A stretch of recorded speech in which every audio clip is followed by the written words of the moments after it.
Greetings! If you remember my video featuring the Cotman water brush pen and watercolors palette, you might remember me mentioning that I had a plan in mind for the plastic box. It's fairly simple. Since generic half pans fit into this box, I wanted to try making my own palette selection. Nothing new or extravagant here, I know, but since I always try to buy unique artist palettes, I wanted to play around and try to put one together myself. Also, it can be difficult to make the best of a big palette, and those are not easy to carry either, so I wanted to make a smaller, select set to bring along and use more often. I figured I'd call it my fall palette, as I know that it's likely to evolve or change following my moods and the seasons. I looked through my swatch book and selected 12 colors that I felt like painting with at the moment. Turns out they are all from Daniel Smith. I had most of these already in pans with the exception of one, so I set them all out in the box and waited for it to dry. Also, I wanted to point out that some travel brushes will fit nicely into the space previously occupied by the water brush pen.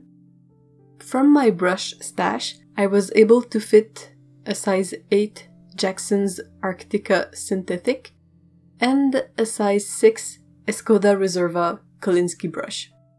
Of course, anything smaller will fit as well. I swatched the colors, making sure the squares were large enough to showcase the paint's characteristics.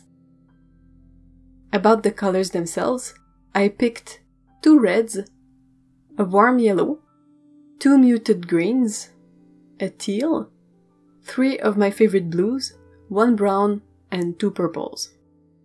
I chose Deep Scarlet because it reminds me of the autumn foliage. The Quinacridone Rose is a mandatory color for me, as I've mentioned many times before.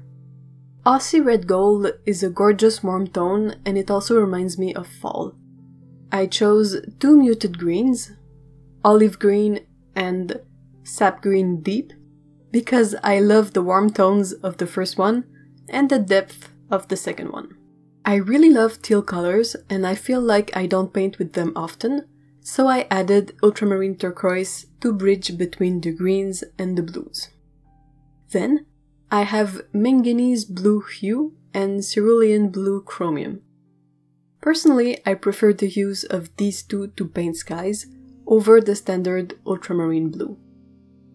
Both of these are also granulating colors.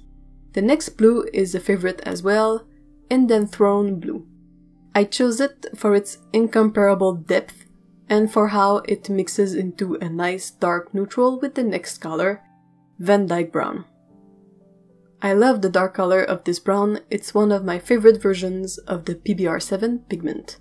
The last 2 colors are Shadow Violet, perfect for moody stormy autumn skies, and Rose of Ultramarine, as I felt it was a nice addition and helped the color selection come back around to the red.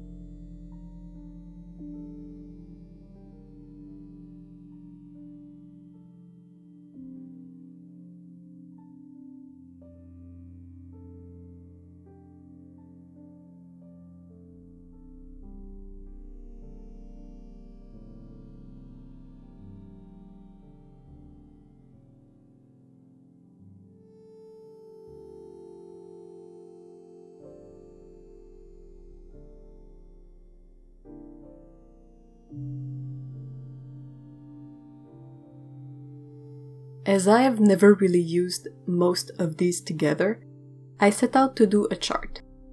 While making a chart is a hassle, it's also incredibly informative as to how mixes behave. I have 3 pigments paints in my selection, and that means I can end up with 6 pigments mixes, which I expect to lead up to a few surprise colors.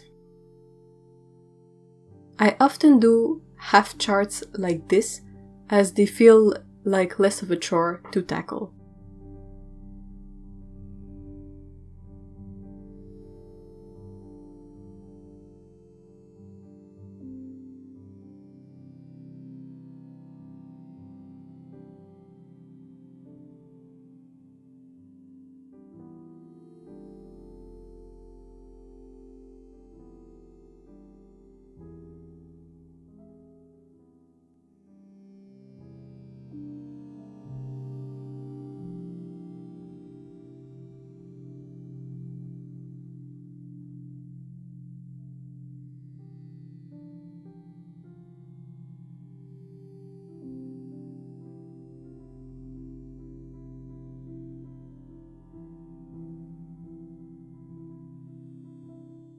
Turns out I'm very happy with these colors and how they mix. I have a nice array of muted colors that are still full of depth and richness, perfect for the general mood of the fall season here in Canada. I also have a possibility of 2 dark neutrals, one by mixing Indanthrone blue and Vandyck brown, the other by mixing Quinacridone rose and sap green deep. It's a generally limited range, with a lot of the colors being on the warmer side of things.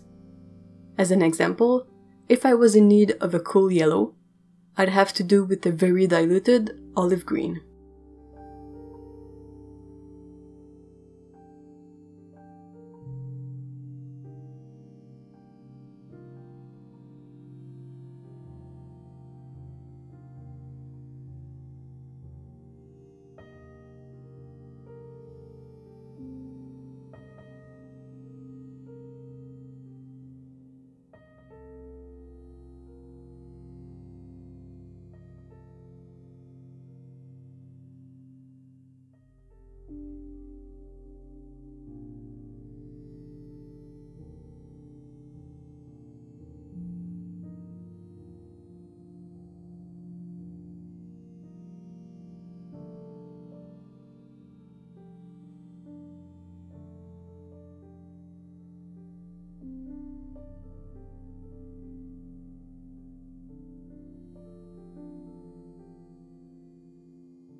I also made 2 quick sketches just to play a bit with the colors.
It was a super fun exercise to put together this palette, and I encourage you to do the same.